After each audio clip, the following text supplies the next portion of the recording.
నా పేరు నాగేంద్ర అన్న. ఏంటి ఆటో నీదేనా? ఆటో నాది. ఎలా ఉంది మరి ఆటో ట్రావెలింగ్ ఇవన్నీ ఆటో ట్రావెలింగ్ ఆటో కూడా బ్రతుకు ఈ రోజున సరిగ్గా లేదన్న. కాకపోతే ప్రతి సంవత్సరం కూడా దీనికి FC insurance compulsory. FC insurance ఖచ్చితంగా 10,000 12,000 అవుతుంది. 10,000 12,000 అవుతుంది ఖచ్చితంగా కూడా.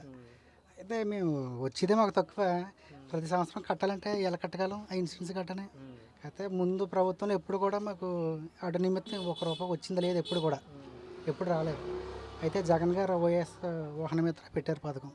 ప్రతి సంవత్సరం కూడా నాకు అకౌంట్లో డబ్బులు పడుతున్నాయి. ఆ డబ్బులు నేను ఖర్చు చేయకుండా ఆ ఇన్సూరెన్స్ ఎఫ్సి కడుతున్నాను. దానివల్ల నాకు ఏదో తెచ్చుకుంటున్నాను, హ్యాపీగా నాకు రోజులు గడిచిపోతున్నాయి. ప్లస్ కేసులు కూడా లేకుండా ప్రశాంతంగా ఉందంట. హ్యాపీగా ఉంది. ముందు తరంలో అయితే ప్రతిరోజు ఎక్కడొక్కడ ఎవడొకడ ఆపుతామే, ఆపుతాం, ఈ కేసులు కడతాం. ఆ కేసులు కట్టలేక అప్పులు చేయడం చాలా బాధపడేవాళ్ళం. ఇతను వచ్చాక ఒక కేసు లేదు. తర్వాత కూడా ఈ ఎఫ్సి నిమిత్తం ఇన్సూరెన్స్ నిమిత్తం డబ్బులు వస్తున్నాయి, హ్యాపీగా ఉన్నదంతా కూడా. ఇది కాకుండా మీకు ఇంకో ఫోటో చూపిస్తాను, అది కూడా చూడండి. ఒక నిమిషం. అంటే చంద్రబాబు భయంలో ఇలాంటివి ఉండేవంటావా? లేవన్నా, లేవు, అటువంటి లేవు. ఆ ప్రభుత్వం నుంచి ఎప్పుడు కూడా మేము తిన్నది లేదు అసలు. ఇతను వచ్చాక బెనిఫిట్స్ మేము చాలా పొందాం. ఇటు చూడండి ఒకసారి, జూమ్ చేశారు. ఏంటది? మా అబ్బాయి ఫోటో అది. ఏమైంది? Handicap, 100% handicap. ఈ అబ్బాయా? మా అబ్బాయి ఏం జరిగింది అసలు? అంటే పుట్టిన కాడి నుంచి కూడా ఆ అబ్బాయి హ్యాండిక్యాప్ 100%. సర్టిఫికేట్లు కూడా ఉన్నాయి.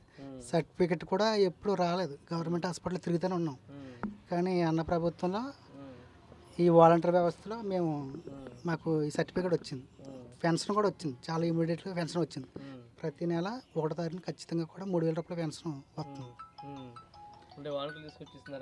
మా వాలంటీర్ ఆమె శ్యామల, ఆవిడ పాపం ప్రతిదీ కూడా ఖచ్చితంగా ఇంటికి వచ్చి మాకు ఏవైతే బెనిఫిట్స్ ఉన్నాయో గవర్నమెంట్ నుంచి ప్రతిదీ కూడా మాకు అందజేస్తుంది.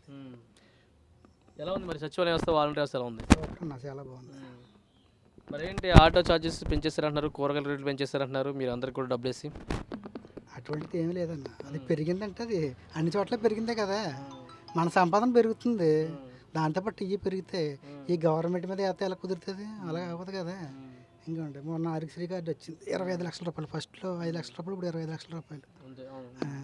నాకు ఇంకో డౌట్ ఉంటుంది, మన ఆటో ఫీల్డ్ మీద ఉన్నాం, ఏదైనా ప్రమాదం జరగచ్చు, ఏదైనా జరగచ్చు, తక్కువని ఏదో ప్రాబ్లం జరగచ్చు. ఉంది కదా ఒక అవకాశం. ఎటువంటి ప్రైవేట్ హాస్పిటల్కి వెళ్ళినా కూడా ఖచ్చితంగా వైద్యం చేస్తున్నారు. ముందు లేదు కదా, వాళ్ళ నాన్నగారు పెట్టారు, తర్వాత ఆయన కంటిన్యూ చేస్తున్నారు. సూపర్గా ఉంది వ్యవస్థ. ఎవరన్నా ఈ రోజులు ఇంటికి వచ్చి చేసేది, వాలంటీర్స్ ఇంటికి వస్తున్నారు, ప్రతిదీ బెనిఫిట్ మాకు పొందేలాగా చేస్తున్నారు. మాకు ఈయన ప్రభుత్వం బాగుంది, తర్వాత కూడా ఈయన రావాలి ఖచ్చితంగా కోరుకుంటున్నాం. మరి ఇప్పుడు ఆటో వాళ్ళకి ఎంత వస్తుందన్న ఆదాయం డైలీ ఎంత వద్దన్నా? 300, 400 అన్ని ఖర్చులు పోగా. సరే, ఇప్పుడు ఆ 300, 400 కదా. మరి తెలంగాణలో ఉచిత బస్సులు పెట్టారు, మరి ఆంధ్రప్రదేశ్లో చంద్రబాబు నాయుడు ఉచిత బస్సులు పెడుతున్నారు. ఇప్పుడు మీ పరిస్థితి చూస్తున్నారు, కొన్ని వీడియోలు కొట్టేసేస్తున్నారు. బస్సులు ఎక్కి ఆడవాళ్ళు, ఆటోవాళ్ళు తిట్టుకుంటున్నారు, ఆడవాళ్ళు కొట్టేసేస్తున్నారు. దానివల్ల ఏది ఉపయోగం ఏం ఉండదు. చంద్రబాబు నాయుడు కనుక ఆంధ్రలో ఉచిత బస్సులు పెడతారు, ఇక్కడ అది కొట్టుకు చచ్చేది. ఒకవేళ ఆయన వచ్చారు అనుకో అన్న, ఇటువంటిది పెట్టినా కూడా జరిగేది అదే. కాకపోతే మేమైతే ఖచ్చితంగా పాడైపోతాం. అదే జరిగింది. ఆడ తిండి లేదు అడిగే వాళ్ళకి. ఇతను పెట్టాడు ఆ పథకం, మాకు ఉండదు అంతే. ఆ వచ్చే 300 కూడా రావు. ఇతనుగానే వచ్చాడంటే ఖచ్చితంగా మాకు ఏదో చేస్తాడు, చేస్తాడు. గొప్ప చేస్తాడు, ఖచ్చితంగా చేస్తాడు. ముందు ఎప్పుడు జరిగినాయి అన్న ఇటువంటివి? ఎప్పుడు జరిగినాయి చెప్పు. నాకు ఇప్పుడు 30 సంవత్సరాల ముందు గవర్నమెంట్లో అన్నీ చూశాను నేను. ఎప్పుడు కూడా ఇటువంటిది ఎప్పుడు ఏం జరగలేదు. ఎవడ తినేది ఏమీ లేదు. కానీ ఇతను వచ్చాక అన్ని రకాల అందరూ కూడా ఏదో విషయంలో ఏదో పథకం ద్వారా అంత బెనిఫిట్ పొందిన వాళ్ళే. బోల్డ్ స్థలాలు ఇచ్చారు, కట్టుకోవడానికి లోన్లు అప్లై చేసుకోవడానికి అవకాశం ఇచ్చారు, కట్టుకుంటున్నారు, వదులుతున్నారు, అంత హ్యాపీగా ఉన్నారు. అంతా కూడా అంత బాగుందన్న. అయితే ఖచ్చితంగా. మరి కాకినాడ సిటీ ద్వారంపూడి చంద్రశేఖర్ రెడ్డి గారు, ఆయన కూడా చాలా బాగా చేస్తున్నారన్న. ఆయన మా ఇంటికి కూడా వచ్చారు. మా అబ్బాయిని ఎత్తుకున్నారా, కొంచెం బాగోదు కదా, వచ్చారు. ప్రతి ఇంటికి వచ్చారు. ఈ ఏరియాలో, మీ ఏరియాలో తెలియదుగా, మా ఏరియాలో వచ్చారు. మా ఇంటికి వచ్చారు, మా అబ్బాయిని ఎత్తుకున్నాడు, బాధపడ్డారు. ఇలా జరిగింది కదా, గవర్నమెంట్ ఇలా చేస్తుంది, మీకు సాయం మళ్ళీ వస్తుంది, మళ్ళీ మన ప్రభుత్వం వస్తుంది, మళ్ళీ ఇంకా బెనిఫిట్స్ మీరు పొందేలా చేస్తాను అన్నారు. నాకైతే చాలా సంతోషం అనిపించింది అన్న. అటువంటి వాళ్ళు చెయ్యాలన్న. వాళ్ళు పాపం మంచం మీద ఉండిపోతారు. వాళ్ళ పరిస్థితి ఏంటి? మేమే చిన్న చిన్న బతుకులు మేము వాళ్ళు ఎలా పోషించగలం? పోషించలేం కదా. ఒక ఎమ్మెల్యే ఇంటికి వరకు వచ్చాడంటే మరి ఎలా ఉంది గవర్నమెంట్? బాగానే ఉంది కదా. ఇంకంతకన్నా ఇటు బాధ. నాకైతే ఇతనే రావాలి.